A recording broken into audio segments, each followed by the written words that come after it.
पिछले एपिसोड में एलिकास हाओचन और सार को लेकर डेथ कोड के डिवाइन टेरिटरी में आ गया था, जिसका वजह से हम देखते हैं कि डेथ कोड इसके ऊपर गुस्सा होने लगता है और फिर वो एलिकास से कहता है कि यहाँ पर तुम क्या कर रहे हो। तब इस पर एलिकास उससे कहता है कि तुम्हारी डिवाइन फेवर वन सच में बहुत ही ज्यादा इंप्रेसिव है, लेकिन तुमने इसके ऊपर जो बैकलेस पावर को छोड़ा है वो मुझे पसंद नहीं आया। मगर इसके बाद भी हम देखते हैं कि डेथ कोड इसकी कोई बात सुनने वाला नहीं होता और कहता है कि हमने जो रूल क्रिएट किया है तुम उसे जज नहीं कर सकते। मगर तभी हम देखते हैं कि एलिकास भी इसके ऊपर अटैक करते हुए कहता है कि ये रूल क्या होते हैं और क्या तुम्हें नहीं पता कि रूल तोड़ने के लिए ही बनाए जाते हैं। जिसके बाद हम देखते हैं कि डेथ कोड इसके पावर के सामने कुछ भी नहीं कर पाता और जब इसमें ब्लास्ट होता है तो इसकी केवल एक थॉट यहाँ पर बचती है। जिसके बाद एलिकास इन दोनों से कहता है कि अब तुम्हें इसके बारे में चिंता करने की कोई जरूरत नहीं है और अब तुम्हें इसके साथ में बैटल करना होगा। लेकिन अभी भी हम देखते हैं कि हाओचन और सारी इसके बारे में सोच रहे होते हैं, जिस पर एलिकास इनसे कहता है कि तुम्हें इसके बारे में डरने की कोई जरूरत नहीं है, क्योंकि यह तो केवल डेथ कोड का एक डिवाइन थॉट है। इसीलिए मैं चाहता हूँ कि तुम इसके साथ में फाइट करो, क्योंकि इससे तुम दोनों को फायदा जरूर होगा। इसके बाद वो इनसे कहता है कि अब तुम इसके बारे में कोई देरी ना करो और इससे जल्दी से स्टार्ट करो। जिसके बाद हम देखते हैं कि हाओचन और सार भी इसके लिए पूरी तरह से रेडी हो गए थे और इसीलिए वे इसके ऊपर अटैक करने के लिए चले जाते हैं। तब इसे देख डेथ कोड कहने लगता है कि तुम दोनों के पास में तो गॉड की फेवर है, लेकिन इसके बाद भी तुम इतने लो लेवल वाले कैसे हो गए, जिसका वजह से तुमने 100 कैलेमिटी के साथ में हाथ मिला लिया। मगर तभी हम देखते हैं कि हाओचन इसके ऐसी बात सुनकर इसके ऊपर गुस्सा हो जाता है और फिर कहता है कि वो तो हमारे टीचर हैं। लेकिन इसके बाद हम देखते हैं कि हाओचन इसमें कोई देरी नहीं करता और वो अपने डिवाइन ओरेकल वाले पावर को एक्टिवेट कर लेता है और फिर हम देखते हैं कि उसने जजमेंट ऑफ रेडिएंट सन का यूज करके इसके ऊपर अटैक कर दिया था। जिसके बाद हम देखते हैं कि डेथ कोड भी इसके पावर को रोकने के लिए रेडी हो गया था और फिर कहता है ऐसा लगता है कि तुम इसके स्टोरी के बारे में जान गए हो, लेकिन इसके बाद भी तुम अपने एबिलिटी से मेरा कुछ नहीं कर पाओगे और मुझे तो समझ में ही नहीं आता कि मुझे चैलेंज करने की तुम्हारी हिम्मत कैसे हो गई। तब इसे देख सार कहने लगती है कि ये तो बहुत ही स्ट्रॉन्ग है और क्या यही सच में गॉड की पावर है। तभी इसी बीच हम देखते हैं कि डेथ कोड हाओचन पर अटैक करने के लिए आ गया था, लेकिन इसके बाद भी हम देखते हैं कि हाओचन को इसके बारे में कोई चिंता नहीं होती और वो भी अपने लाइट गॉडेस का पावर का यूज करके इसके अटैक को बहुत ही आसानी से रोक लेता है। मगर इसके बाद भी हम देखते हैं कि डेथ कोड को इसके बारे में कोई चिंता नहीं होती और फिर वो कहता है कि अगर तुम्हारे पास में लाइट डिवाइन का फेवर है तो क्या हुआ, लेकिन इसके बाद भी तुम मेरे ट्रू डिवाइन पावर के सामने कुछ भी नहीं कर सकते। इसके बाद हम देखते हैं कि उसने अपने पावर का यूज करके अटैक कर दिया था और हाओचन इसके सामने कुछ भी नहीं कर पाता।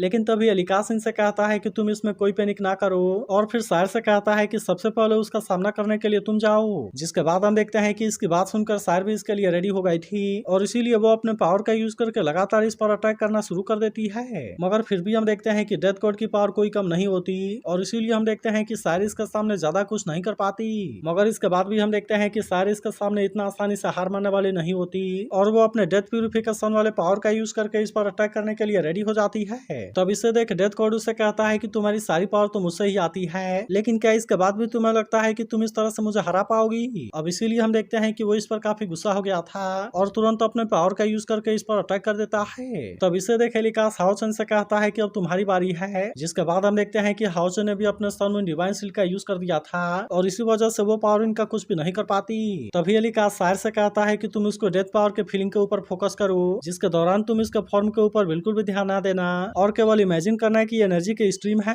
फिर वो आगे इससे कहता है कि तुम्हारे बॉडी में जो बैकलेस फोर्स है वह भी बिल्कुल इसी तरह की एनर्जी है। अब इतनी बात कहने के बाद वो इससे कहता है कि तुम इसे पेन में ट्रांसफॉर्म करो या पावर में, यह पूरी तरह से तुम्हारे ऊपर है। जिसके बाद हम देखते हैं कि सार भी इसके लिए पूरी तरह से रेडी हो जाती है और अब वो इस तरह से इसके पावर को अपने अंदर एब्जॉर्ब करने लगती है। जिसके बाद हम देखते हैं कि डेथ कोड इस बात से पूरी तरह से हैरान हो गया था और फिर कहता है कि ये तो असल में प्यूरिफिकेशन पावर है। इसीलिए हम देखते हैं कि वो इस बात से एलिकास के ऊपर गुस्सा होने लगा था और फिर कहता है कि उसे इसके बारे में सिखाने की तुम्हारी हिम्मत कैसे हो गई। इसी के साथ हम देखते हैं कि वो इसे धमकी भी देने लगता है और फिर कहता है कि तुमने अपने लाइन को क्रॉस कर दिया। लेकिन वहीं हम देखते हैं कि एलिकास को इसके बारे में कोई चिंता नहीं होती और फिर वो हाओचन से कहता है कि अब तुम्हारी बारी है। जिसके बाद हम देखते हैं कि हाओचन भी इसकी बात मानने के लिए रेडी हो गया था, इसीलिए वो सार का साथ देने के लिए आ जाता है और फिर कहता है कि चलो अब इटर्नल हार्ट को और ज्यादा ताकतवर बनाएं। तभी एलिकास इसे गाइड करते हुए कहता है कि तुम अपने लाइट पावर को पूरी तरह से रिलीज करो। जिसके बाद हम देखते हैं कि हाओचन बिल्कुल ऐसा ही करता है।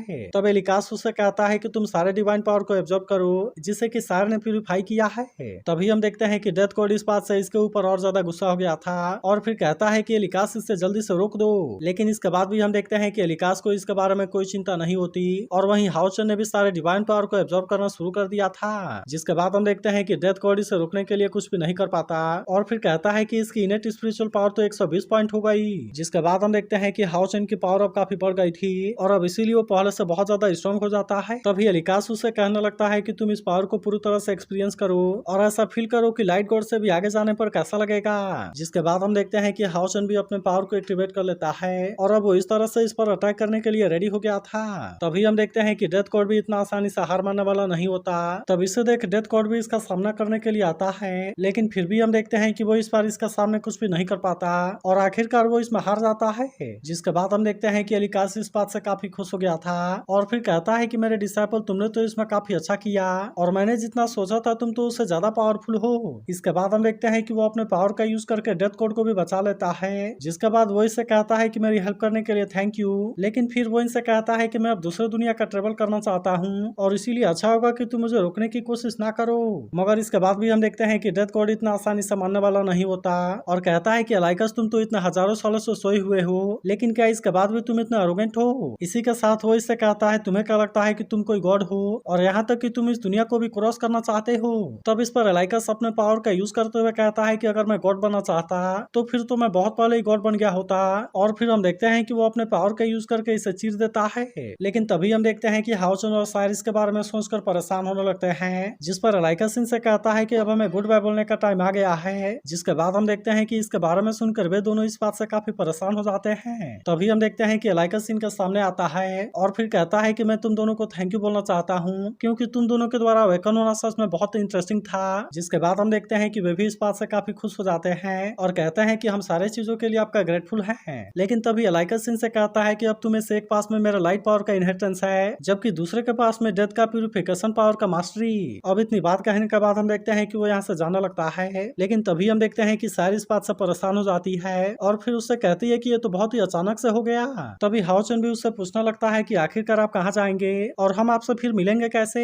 तब इस पर अलाइकस इनसे कहता है कि तुम मिलने के बारे में भूल जाओ और इसे सेलिब्रेट करो। जिसके बाद हम देखते हैं कि वे भी इसके बारे में कुछ भी नहीं कर पाते और फिर अलाइकस यहाँ से जाने लगता है। जिसके बाद हम देखते हैं कि वे दोनों उसके सामने घुटने टेक कर उसे रिस्पेक्ट देते हैं और अब इस तरह से हम देखते हैं कि आखिरकार अलाइकस यहाँ से चला गया था। लेकिन तभी हम देखते हैं कि सायर अपनी आंखें बंद कर लेती है, जिसे देख अलाइकस कहता है कि वेट करो क्योंकि मैं ऐसा सायर वाला गुड बाय पसंद नहीं करता। इसके बाद हम देखते हैं कि अलाइकस अपने किसी पावर का यूज करता है और अब सायर एक नई जगह पर आ गई थी। तभी इसी बीच हम देखते हैं कि हाउचन इसे अपने सामने दिखाई देता है, जिससे देख सायर इस बात से काफी खुश हो जाती है और फिर हम देखते हैं कि वो दौड़ते हुए उसके पास में जाने लगी थी। लेकिन फिर हम देखते हैं कि वो जैसे उसे अपने गले से लगाने जाती है वो उसके सामने से गायब हो जाता है। लेकिन इसके बाद भी हम देखते हैं कि सायर इतना आसानी से हार मानने वाली नहीं होती और फिर वो एक लवली से इंसेक्ट का पीछा करते हुए जाने लगती है। जिसके बाद हम देखते हैं कि आखिरकार वो हाउचन के सामने आ गई थी, जहाँ पर दोनों एक दूसरे को देखते ही काफी खुश हो जाते हैं और फिर हम देखते हैं कि वे एक दूसरे के गले से लग जाते हैं। तभी सायर उससे पूछने लगती है कि तुमने इतना सारे फूल क्यों लगाए। जिस पर हाउचन उससे कहता है क्योंकि मुझे पता था कि सायर मुझे खोजते हुए आएगी और इसीलिए मैं चाहता था कि उसका रास्ता फूलों से भरा हुआ हो। तभी हम देखते हैं कि सायर इस बात से थोड़ी सी उदास हो जाती है और फिर वो कहती है कि अगर कहीं मैं तुम्हें खोजने के लिए नहीं आई होती तो। तब इस पर हाउचन उससे कहता है कि मैं हमेशा के लिए यहीं पर तुम्हारा वेट करता। जिसके बाद सायर रोते हुए कहती है कि अब से तुम कभी मुझे छोड़कर मत जाना क्योंकि मैं अब तुमसे दूर नहीं रहना चाहती। तब इस पर हाउचन उससे कहता है कि तुम इसके बारे में परेशान ना हो क्योंकि अब हम कभी भी एक दूसरे से अलग नहीं होंगे। और इसके बाद हम देखते हैं कि आखिर में एक दूसरे को किस कर लेते हैं। तो अगर एक्सप्लेनेशन अच्छी लगी हो तो इस वीडियो को लाइक और इस पर एक कमेंट जरूर कर देना और अगर आप इसके अगले एपिसोड के लिए एक्साइटेड हो तो इसके बारे में भी जरूर बताना।